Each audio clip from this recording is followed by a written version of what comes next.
Iran America मुज़ाकरात में कामयाब सालिसी पर पाकिस्तानी क़यादत का शुक्रिया अदा करने के लिए ईरानी सदर मसूद पज़ेश्कियान आज इस्लामाबाद पहुंच रहे हैं। इस्तकबाल की तैयारियां मुकम्मल, जगह जगह खैर मकदमी, बैनर्स और पाक ईरान परचम आवेजा कर दिए गए हैं। फूल प्रूफ सिक्योरिटी का भी इंतजाम किया गया है, जबकि रेड जोन में दाखिला महदूद। आला अदालतों में आज की कॉज लिस्ट मनसूख कर दी गई है। हिफाजती नुक्ता नजर से शहर में बस सर्विस भी आज मुअत्तल रहेगी। मजीद जानते हैं इस्लामाबाद से समा के नुमाइंदे टीका खान सानी से। टीका, क्या डिटेल्स हैं? आपके पास तैयारियां मुकम्मल कर ली गई हैं? जी बिल्कुल, तैयारियां मुकम्मल है। मेरे अक्ब में आप देख सकते हैं खैर मकदमी, बैनर्स हैं, परचम हैं ईरान और अमेरिका के, और इसी तरह पूरे रास्ते में फैज़ाबाद से लेके ज़ीरो पॉइंट और तमाम जो रास्ते हैं वहाँ भी इसी तरह के खैर परचम नज़र आते हैं। आज ईरानी सदर मसूद पज़ेश्कियान इस्लामाबाद पहुँचेंगे एक रोज़ा सरकारी दौरे पर। इस दौरान उनकी वज़ीर आज़म शहबाज शरीफ और सदर ममलिकत आसिफ अली ज़रदारी से मुलाकात होगी। ईवान सदर में वो पहुँचेंगे और वहाँ वफूद की सतह पर भी मुलाकात होगी और 1-on-1 भी मुलाकात एक्सपेक्टेड है। इसी तरह जो मुअज़्ज़ज़ मेहमान हैं उनके साथ वज़रा का वफ़द होगा और हाई ऑफिशियल्स होंगे। इस दौरान जब वो पाकिस्तान में मौजूद होंगे बायलैटरल मुलाकात होगी, बायलैटरल बातचीत होगी, ख़ास तौर पे ट्रेड के ऊपर, रीजनल कनेक्टिविटी के ऊपर, उसके साथ साथ जो बॉर्डर ट्रेड है उसके ऊपर भी बात होगी और बॉर्डर सिक्योरिटी के ऊपर भी मुशावरत होगी। इसके साथ साथ ज़ायरीन की आमदोरफ्त के हवाले से भी अहम फैसले किए जाएंगे और इसके साथ दीगर अहम जो मामलात हैं, ख़ास तौर पे इलाकाई और आलमी सतह पे जो मामलात हैं उस पर भी बातचीत होगी। एक रोज़ा सरकारी दौरा होगा इस्लामाबाद का। ये वज़ीर आज़म शहबाज शरीफ ने उन्हें एक रोज़ कबल बाकायदा तौर पे इसकी कंफर्मेशन की थी और उनको दावत दी थी पाकिस्तान आने की, और जिसको उन्होंने कबूल किया। और ख़ास तौर पे जो पाकिस्तान का किरदार है इस्लामाबाद माहिदे के हवाले से ईरान और अमेरिका के दरमियान जो सालसी का किरदार है और सफारती महाज पर पाकिस्तान को जो कामयाबी मिली है, इस हवाले से भी शुक्रिया अदा करने के लिए वो पाकिस्तान पहुंच रहे हैं। और पाकिस्तान के वज़ीर आज़म, सदर ममलिकत फ़ील्ड मार्शल सैयद आसिम मुनीर, इसके साथ साथ वज़ारत ख़ारजा के high official deputy prime minister, वज़ीर दाखिला मोहसिन नकवी समेत जिसका भी इसमें किरदार है का वो शुक्रिया अदा करेंगे अपनी कौम की तरफ से, ईरानी हुकूमत की तरफ से और ख़ुद बतौर ईरानी सदर। चूँकि सदर का मनसब संभालने के बाद डॉक्टर मसूद पज़ेश्कियान का ये दूसरा इस्लामाबाद का दौरा है। पहले दौरे में भी बाकायदा वज़ीर आज़म ने उनका इस्तकबाल किया था और बड़ा खैर सगाली जज्बा देखा गया उस दौरे में भी, और बायलैटरल बातचीत का आगाज़ हुआ। और आज जब पाकिस्तान ने वो माहिदा करवा लिया है और ख़ास तौर पर पाकिस्तान को बड़ी कामयाबी हुई है और उसके बाद शुक्रिया अदा करने के लिए खान सानी, आपने बहुत ही तफसीलन आगाह किया, बहुत शुक्रिया आपका। इसी सारी सूरत हाल पर बात करने के लिए हमें ज्वाइन किया है ब्रिगेडियर रिटायर्ड मसूद अहमद खान साहब ने, और साथ ही साथ आबिद लतीफ़ साहब ने भी हमें ज्वाइन किया। सबसे पहले आबिद साहब, मैं आपकी जानिब आऊँगी। बहुत शुक्रिया, आपने समा को अपना कीमती वक्त दिया। आबिद साहब, पाकिस्तान की सालिसी के नतीजे में पहला जो नेगोशिएशन का राउंड था वो हुआ, और उसके बाद अब जो ईरानी सदर हैं मसूद पज़ेश्कियान वो पाकिस्तान का एक रोज़ा दौरा कर रहे हैं। इस दौरे के दौरान बहुत से अहम उमूर ज़ेर गौर आएंगे। आप इस दौरे की अहमियत के हवाले से क्या कहेंगे? जी देखिए, ये मैं समझता हूँ ये बहुत इम्पोर्टेंट दौरा है, क्योंकि जिस तरह से अभी नेगोशिएशंस चल रही हैं, जिस तरह से पाकिस्तान ने अपना एक बहुत, हमारी लीडरशिप ने पॉजिटिव रोल अदा किया लास्ट 300 डेज में और उससे पहले भी, तो आई थिंक एक ऑलमोस्ट एक ट्रेजेक्ट्री क्रिएट हो गई है। एक हम उस फुटहिल पे पहुंच गए हैं जहाँ पे दोनों मुल्क इकट्ठे एक प्लेटो सर कर सकते हैं, जो कि आपस में बायलैटरलिज्म का प्लेटो है।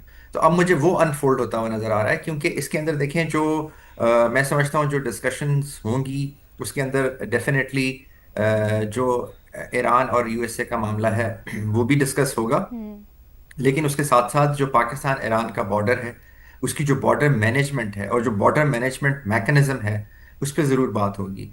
फिर उसके साथ साथ जो ट्रेड है और ट्रेड के ऊपर बात होगी, बायलैटरल, क्योंकि वो भी बायलैटरलिज्म के अंदर आती है हमारे।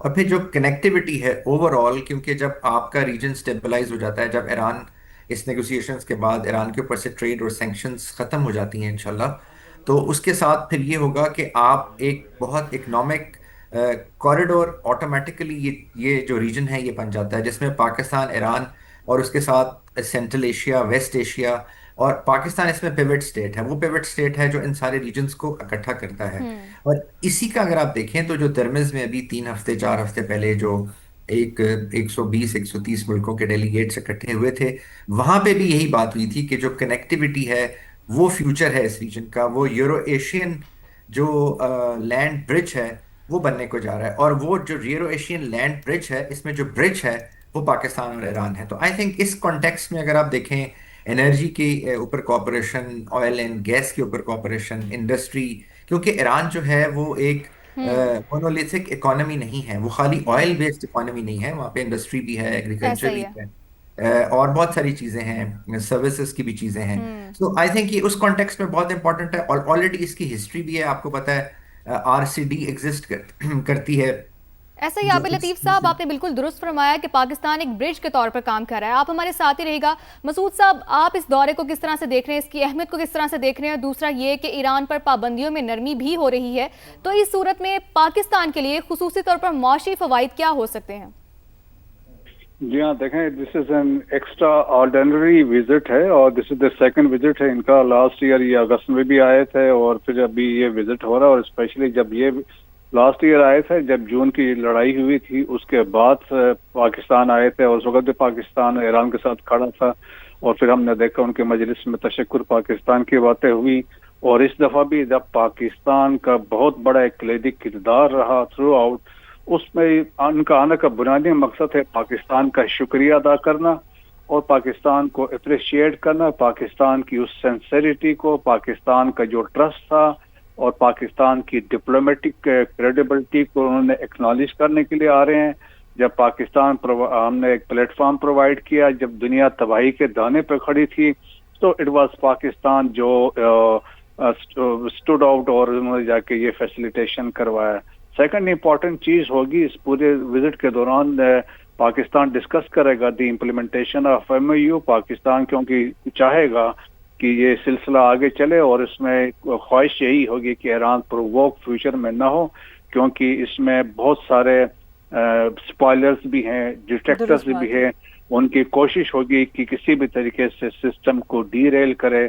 सो एक तो वो चीज इसमें डिस्कस होगी। और थर्ड इम्पोर्टेंट चीज ये भी होगी कि जो खित्ते के ताल्लुकात हैं, स्पेशली ईरान के जो रिलेशंस हैं विद GCC कंट्रीज हो या वेस्ट एशिया अरब ममालिक के साथ, वो बहुत इम्पोर्टेंट है। पाकिस्तान का core objective has been peaceful coexistence और मुसलमान ममालिक के दरमियान एक बाहिमी अंडरस्टैंडिंग होने पाकिस्तान का जोर रहा है। और पाकिस्तान 1973 में जब पहले इस्लामिक सरवाई कॉन्फ्रेंस करवाई थी तो उससे बुनियाद रखी गई थी। और अभी भी पाकिस्तान ने वी एवर्टेड एक डिजास्टर जो होने जा रहा था, उस तो पाकिस्तान चाहेगा फ्यूचर में ईरान और जो GCC कंट्रीज है, they must scale down their mistrust. एक ये होगा। फिर पाकिस्तान के लिए देखें, जब आते हैं पाकिस्तान की बात, तो we have very strategic dividends हैं उसके। और फिर ये आने वाला वक्त बताएगा कि ये स्ट्रेटेजिक डिविडेंड्स क्या होंगे जो पाकिस्तान के इतना फायदा पाकिस्तान के लिए होगा। स्पेशली जब यहाँ पे आएंगे वो ट्रेड की बात करेंगे, और ट्रेड में आप देखेंगे ऑलमोस्ट अबाउट $3 बिलियन का प्लस का हमारा ट्रेड है between the two countries. Already उन्होंने कहा टारगेट इज $5 बिलियन। और फिर ऊपर से ऑयल एंड गैस की जो पाइपलाइन है बॉर्डर तक आई हुई है, उसको एक्सटेंड करना है। So that is very important. और फिर बॉर्डर सिक्योरिटी पे बात होगी। कुछ दहशतगर्द तंजीमें they are still operating from Iranian Sistan, Balochistan, तो ईरान बिल्कुल इस पर पाकिस्तान की मदद करेगा। And then the most important regional connectivity की बात है। पाकिस्तान की पहले ख्वाहिश थी कि linking with Central Asian republic through Afghanistan, जो अभी बज़ाहिर लग नहीं रहा है। सो देयरफॉर जो हमारी फ्यूचर की कनेक्टिविटी होगी इट इज वाया ईरान, तो सेंट्रल एशिया भी होगी, तुर्किया के साथ भी होगी और बाकी with rest of the world. तो एक कनेक्टिविटी के लिए पाकिस्तान इधर से हमें एक रास्ता मिलेगा। और इसके अलावा देखें कि पाकिस्तान का जो बॉर्डर है ईरान के साथ 909 किलोमीटर का बॉर्डर है। और मोस्ट इम्पॉर्टेंट थिंग ये है कि बॉर्डर मार्केट्स एस्टेब्लिश हुई थी, वो जिस जंग की वजह से रुक गई थी। तो वो बॉर्डर मार्केट्स जो है दोबारा एक्टिवेट होंगी, तो बिल्कुल ऐसे वो बलूचिस्तान दोबारा के लिए एक्टिवेट होंगी और इसके पाकिस्तान को बहुत ही ज़्यादा अच्छे समरात देखने को मिलेंगे। मसूद साहब साथ रहेगा, आबिद साहब आपकी जानिब आऊँगी। आबिद साहब, दुनिया अब एक नए मिडल ईस्ट डॉक्ट्राइन की जानिब बढ़ रही है। ऐसी सिचुएशन में अब क्या हम ये कह सकते हैं कि फ्यूचर में ईरान पाकिस्तान को खित्ते में एक अहम शराकतदार के तौर पर ही देखेगा?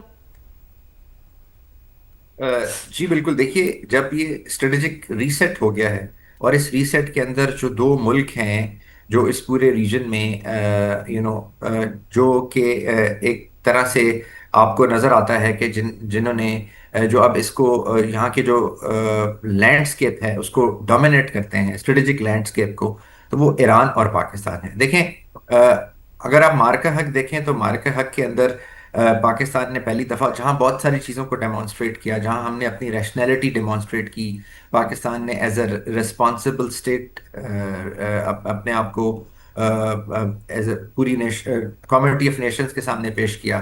और फिर जहाँ पे हमने जो टेक्निकल डेटरेंस और जो हमारी कह लीजिए कि स्ट्रेटेजिक डेटरेंस है उसको हमने डेमोन्स्ट्रेट किया। उसके साथ साथ हमने एक और चीज़ भी डेमोन्स्ट्रेट की जिसको हम एसिमेट्रिक डोमिनेंस कहते हैं। वो जो एसिमेट्रिक डोमिनेंस है, इंडिया बहुत बड़ा था, उसका इरादा कुछ और था, लेकिन पाकिस्तान ने जिस तरीके से उसका जो न्यू नॉर्मल, जो मोदी साहब कहते थे, उसको न्यू न्यू नॉर्मल में कन्वर्ट कर दिया। वही अगर आप देखें तो एसिमेट्रिक डोमिनेंस ईरान ने भी इस कन्फ्लिक्ट में उसको डेमोन्स्ट्रेट किया है। ईरान बहुत छोटा मुल्क था, बहुत ज्यादा उसके नुकसानात हुए, 20,000 के करीब उस पर हमले हुए, ऐसा लेकिन ही है। उसके बावजूद उनकी रेजिलियंस और उनकी जो एज जो नेशनहुड है, जो उनका मोरल है, उस पर फर्क नहीं पड़ा। सो ये जो फिनोमेना है कि आप कितनी चीज को बर्दाश्त कर सकते हैं और फिर बर्दाश्त करने के बाद आपका एज अ कॉम क्या रिस्पॉन्स होता है, ये दोनों मुल्कों ने डेमोन्स्ट्रेट कर दिया। इसके साथ सही। साथ जो आपके बाकी एलिमेंट ऑफ नेशनल पावर हैं, वो पाकिस्तान को भी अल्लाह ताला ने उनसे बहुत नवाजा हुआ जी। है और ईरान को भी नवाजा हुआ है। और फिर जिस ओवर एंड अबव जिस जगह पे आप सिचुएटेड है, जैसे अभी बगेड़िया साहब कह रहे थे कि आप, मैं जैसे कह रहा था कि ये आप जो यूरो एशियन हम्म। लैंड ब्रिज जिसकी बातें आज से 100 साल पहले मखेंदर किया करता था, जी। जिसको जियो पॉलिटिक्स में और जियो स्ट्रेटेजी में आज भी पढ़ाया जाता है, वो जो लैंड ब्रिज था कभी नजर आपको नहीं आया था, हम्म। अब वो दुनिया को नजर आने लग गया है कि बिल्कुल वो ऐसा ही है, अब वो ब्रिज दुनिया किस को नजर तरह। आने लग गया है। कर्नल रिटायर्ड आबिद लतीफ साहब हमारे साथ मौजूद है और साथ ही हमें ज्वाइन किया था वकार अहमद साहब ने। बहुत शुक्रिया आप दोनों का।